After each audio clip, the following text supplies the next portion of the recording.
Magandang umaga po sa bawat isa. Purihin ang Panginoon sa panibagong pagkakataon na pinagkaloob niya sa atin upang makapag-aral ng salita at magpapakita ng Panginoon ng ating inuuna sa araw-araw.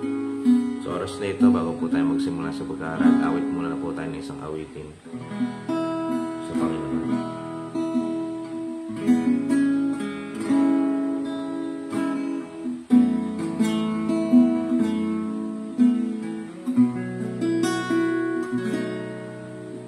Aming Diyos na mahabagin, kinalimutan natin nakaraan. Di man karapat-dapat pagtiwalaan. Salamat at ginamit sa Kanyang kaharian. Walang katulad ang Panginoon, walang papantay sa Kanya. Wala na akong mahiling pa, siya ang kasapatan, dulot niya ay ligaya.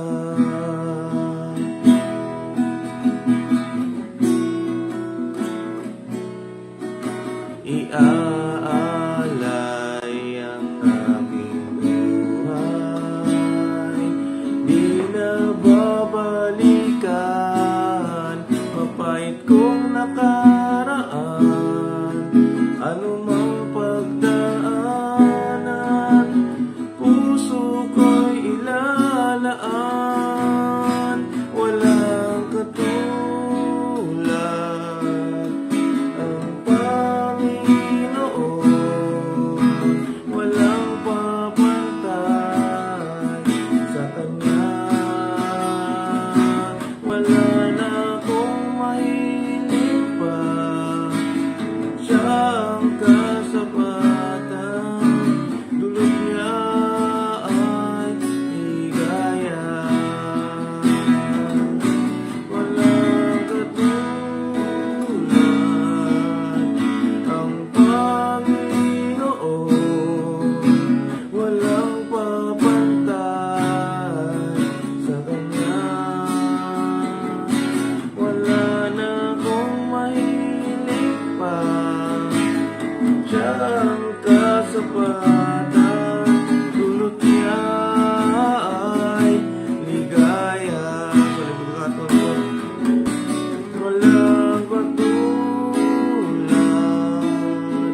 ang Panginoon,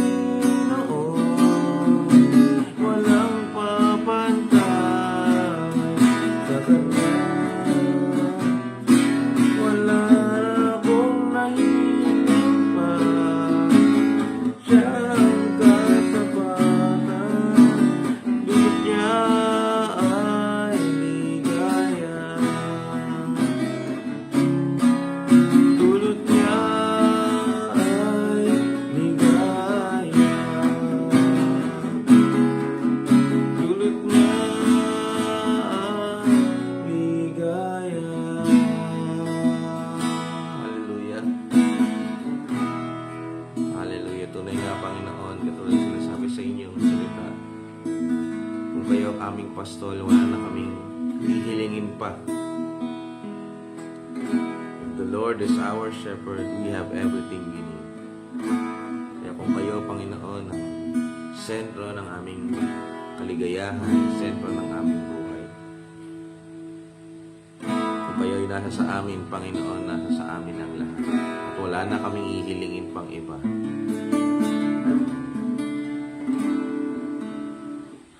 Hallelujah.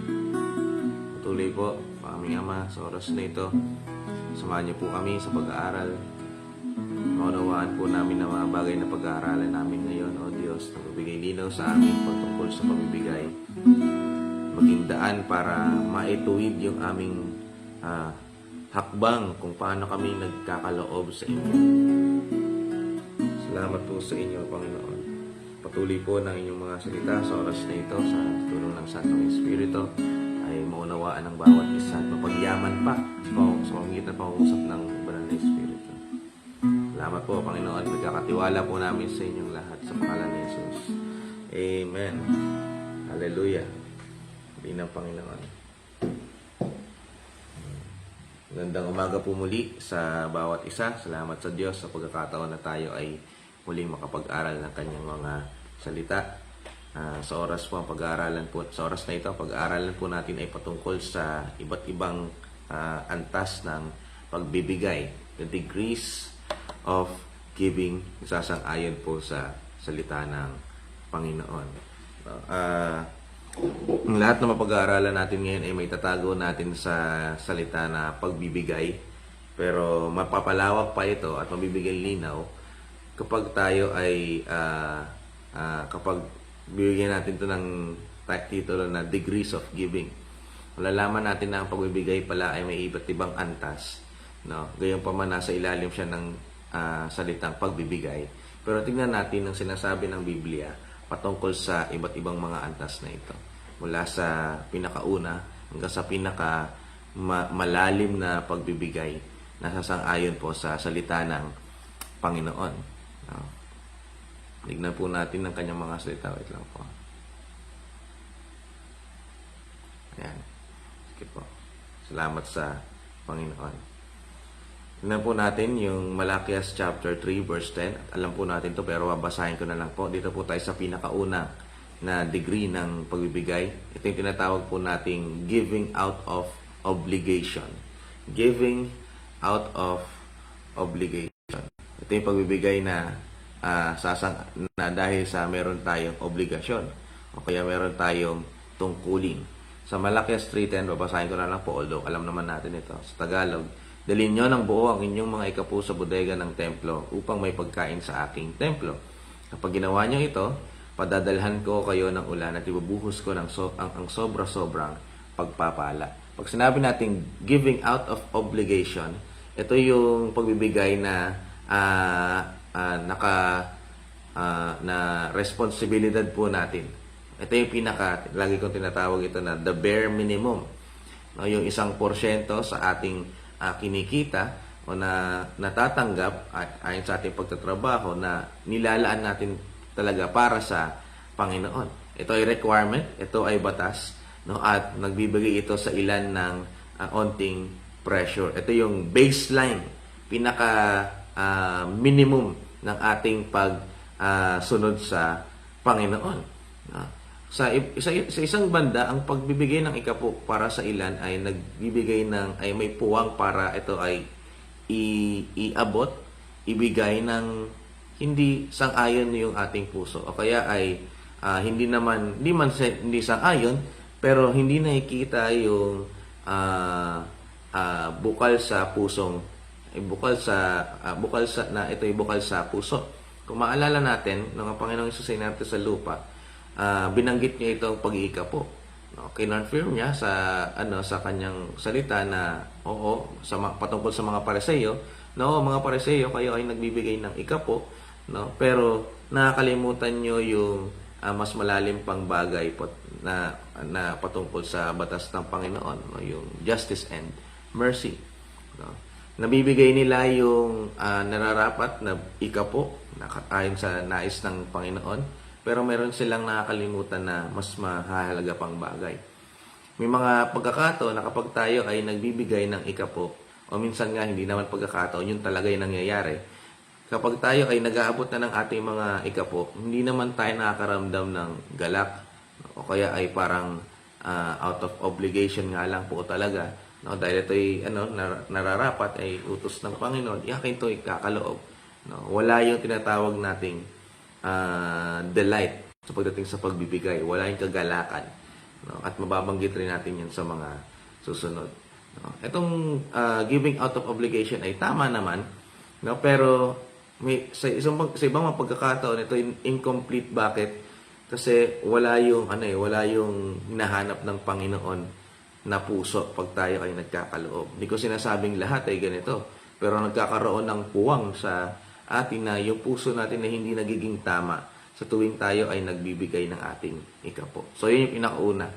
Pangalawa, tatawagin po natin itong convenient giving. Convenient giving. Number 2, convenient giving.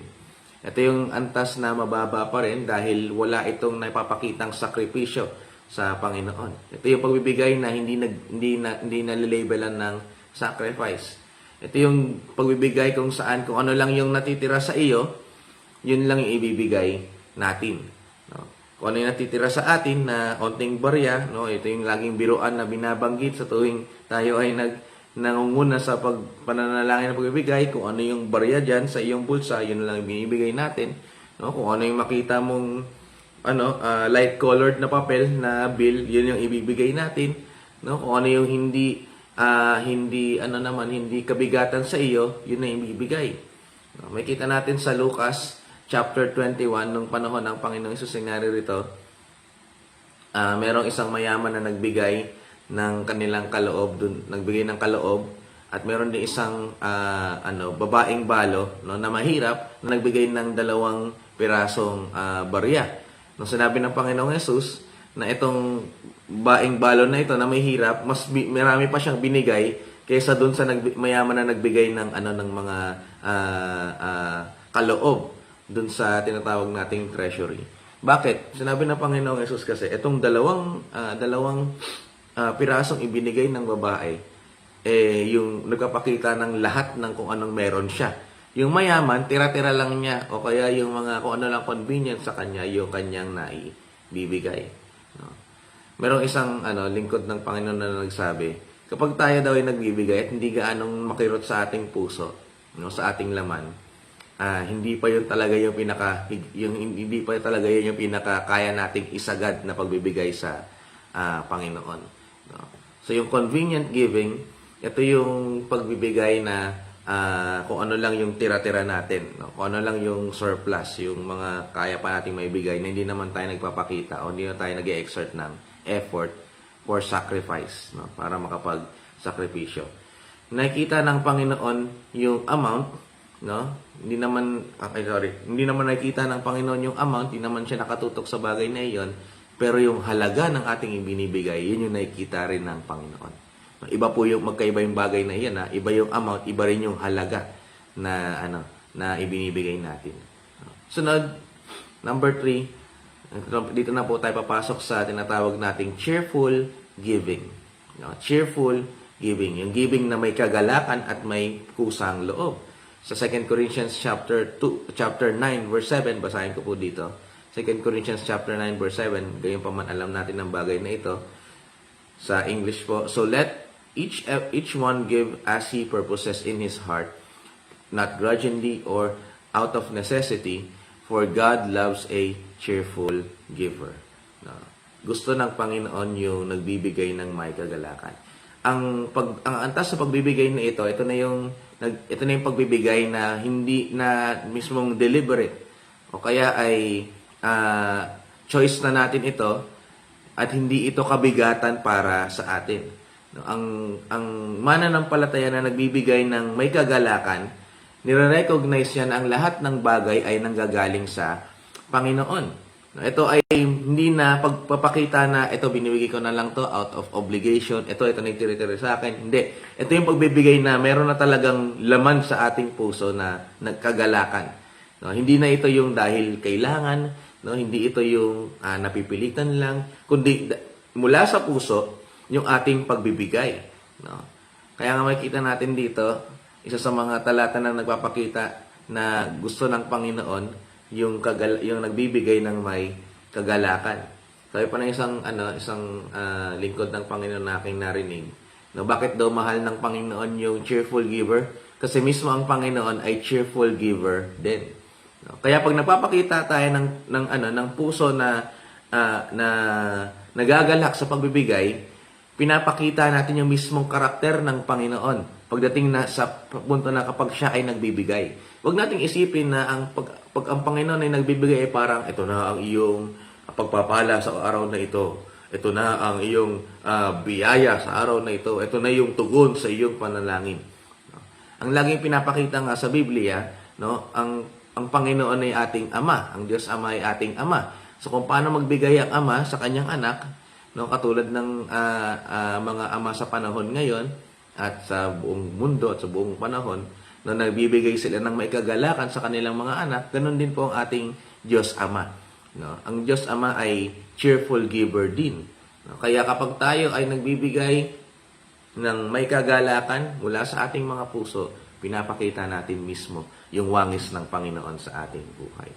Yung pagbibigay na ito ay tumataas na ng antas mula sa obligasyon patungo sa biyaya.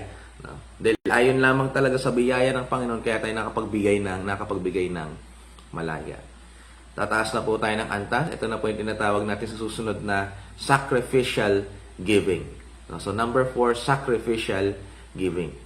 Ito yung isa sa pinakamataas na antas ng pagbibigay dahil ito na yung pinapakita nating pagbibigay kung saan talagang meron tayong sinasakripisyo. No? Sa ating laman ito ay masakit na. Bakit? Ang sacrificial giving, ipinapakita natin na mas pinaprioritize natin ng Panginoon over doon sa ating personal comfort. Over doon sa ating mga tinatangkilik. Over doon sa ating mga dinedesire dito sa mundo. Pinapakita na ng sacrificial giving na mas inuuna ko ang Panginoon kaysa sa aking kinabukasan. Mas inuuna ko yung Panginoon kaysa sa aking mga pangangailangan. Ito yung harap-harapan na pagpapakita na mas mahalaga ang Panginoon sa akin kaysa ang material security. Ang sacrificial giving ay nagpapakita na mas mahalaga ang Panginoon sa akin. This is more than words. Kaya ang magandang term dito ay tangible expression. Yung sacrificial giving ay mismong pagpapakita talaga, hindi lang sa pamamagitan ng salita, na ang Panginoon ang mas mahalaga kaysa sa aking material security.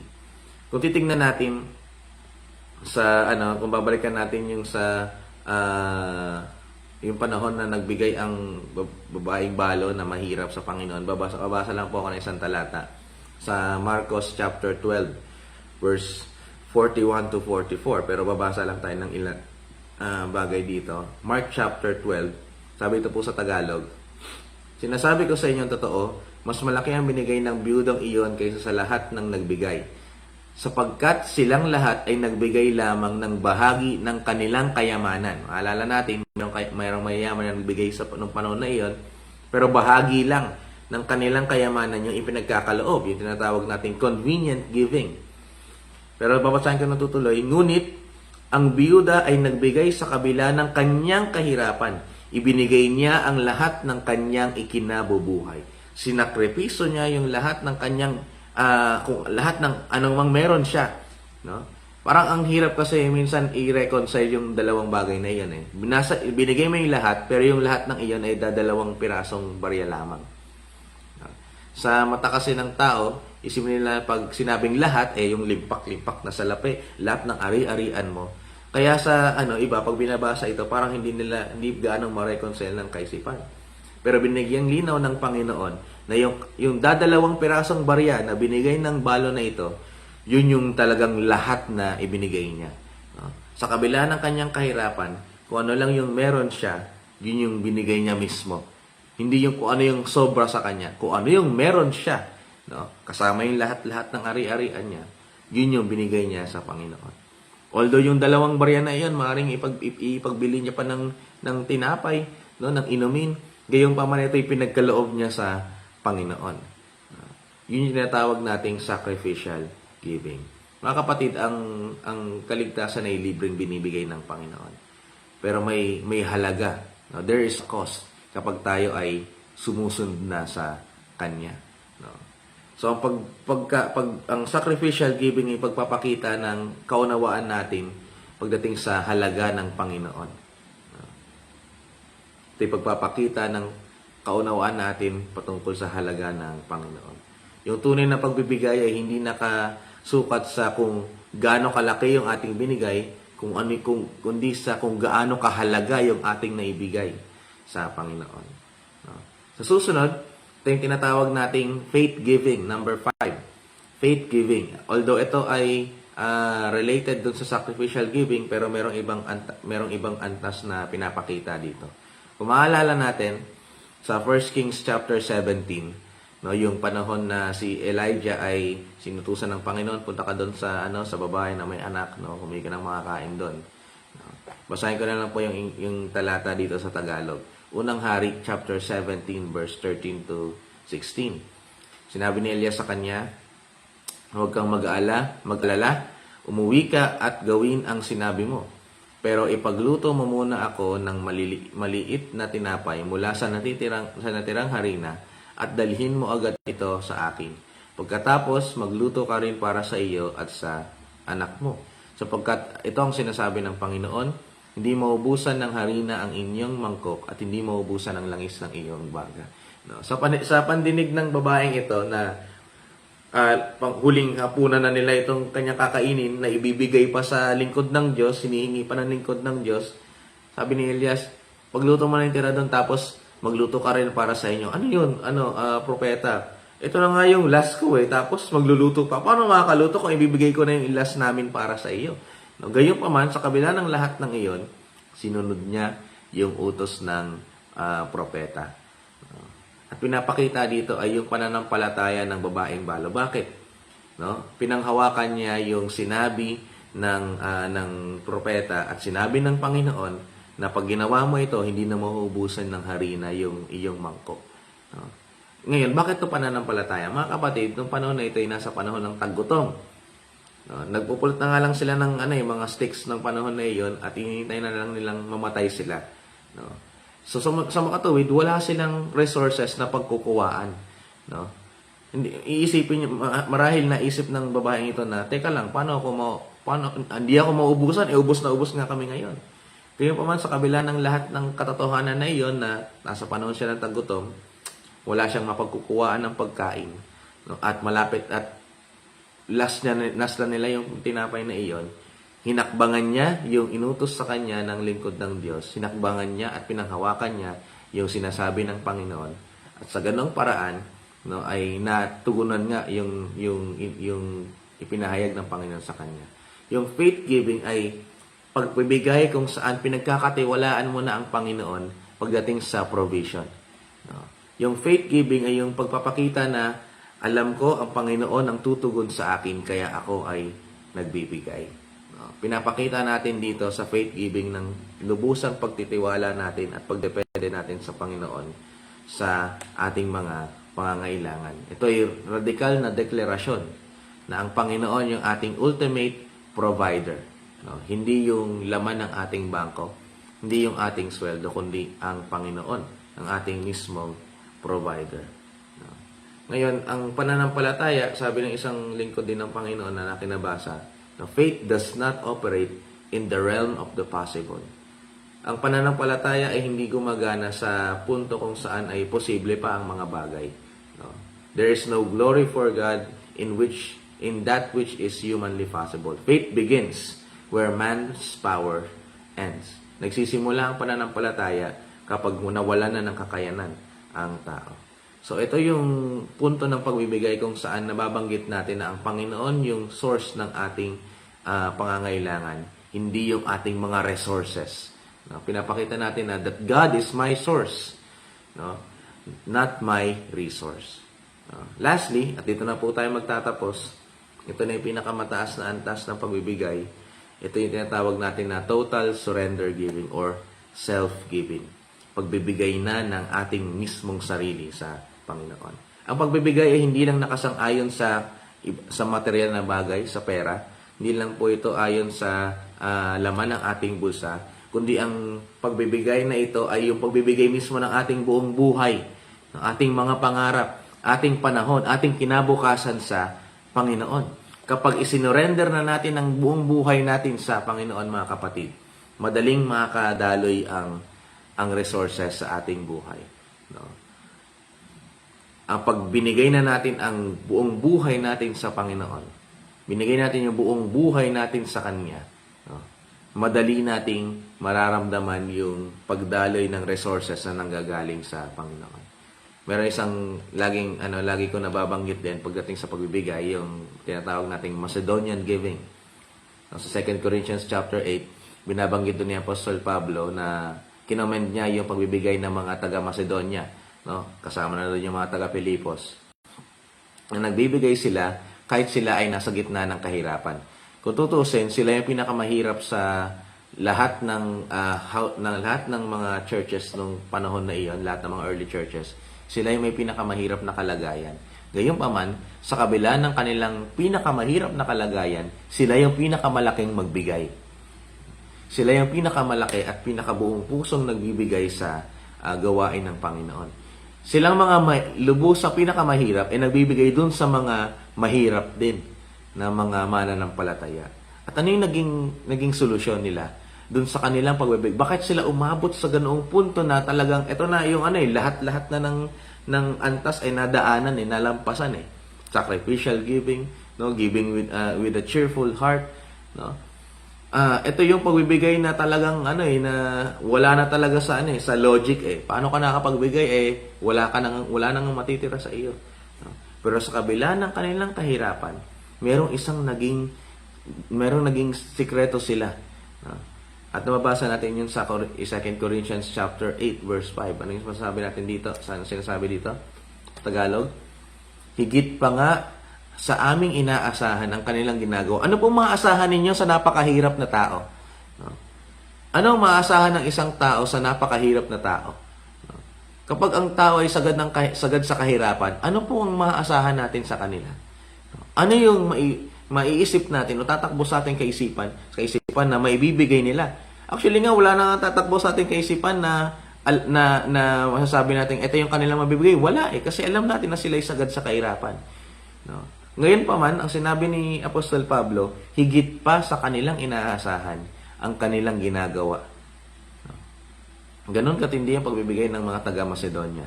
At ang naging sekreto ay ito, dahil una sa lahat, inialay nila ang kanilang sarili sa Panginoon at sa amin ayon sa kalooban ng Diyos. Ibibigyan natin punto iyon. Inialay nila ang kanilang sarili, ang kanilang mga sarili sa Panginoon. Dahil naibigay nila ang kanilang buong sarili sa Panginoon, ang kanilang buong buhay sa Panginoon, na ibibigay nila yung lahat-lahat sa kanilang buhay. Yun pala yung sikreto pagdating sa total surrendered giving, self-giving. Kapag inaibigay na natin yung buhay natin sa Panginoon, may ibibigay na po natin ang lahat. Kung alalahanin pa natin yung talata sa Roma chapter 12 verse 1, ano yung sinasabi doon? Ibigay natin ang ating buhay. Hindi sinabi doon na ibigay natin yung ilang tagpo sa ating buhay. Hindi doon sinabi na ibigay natin ang kakarampot ng ating buhay. Hindi sinabi na ibibigay natin yung kung ano lang yung available sa ating buhay. Kundi mismo, sinabi doon sa talatang iyon, ibigay natin ang ating buhay. No? Na banal na buhay na kaloob sa Panginoon. Holy and acceptable to God. No? At sabi dito sa English, this is your reasonable service. Pinaka-reasonable na paglilingkod sa Panginoon, no, ay yung maibigay natin yung ating buong buhay. No? At kapag tayo ay nakapagkaloob na ng ating buong buhay sa Panginoon, maibibigay natin ang lahat-lahat sa Kanya. No? Ito yung complete devotion sa ating Panginoon. Pinakamataas na antas, yung maibigay natin yung ating buong buhay sa Panginoon. No? So yung highest level ng pagbibigay ay hindi sa kung ano yung binibigay natin. No? Hindi yung sa halaga, sa laki ng ating binibigay, kundi kung ano yung ibinibigay natin. No? Kung sino yung ating ibinibigay, yun yung ating sarili. No? So the highest level of giving is giving your life to Jesus. So hindi yun ang pagbibigay hindi lang nakasang-ayon sa amount, sa dami, sa laki. No, hindi naman hinahabol ng Panginoon yung ating pera, kundi hinahabol ang nais ng Panginoon, ang kanyang tinututukan na yung ating puso. No? Kapag naibigay na natin yung ating puso sa Panginoon, natural nang lalabas sa atin yung pusong mapagbigay. No? Yes, merong mga tinawag talaga, yung tinatawag nating mga giver, pero everyone who has given their life to Christ is a natural giver. Tandaan niyo po yun. Everyone who has given their life to Christ is a natural giver. No? Hindi na ito manggagaling sa obligasyon, kundi sa total surrender sa Panginoon. Amen po ba? Salamat sa ating Diyos, tayo po'y manalangin. Aming Ama, salamat po sa inyo sa oras na ito. Muli po, salamat sa kaunawaan na pinagkaloob niyo po sa amin sa oras na ito. Panginoon, tulungan niyo po kami.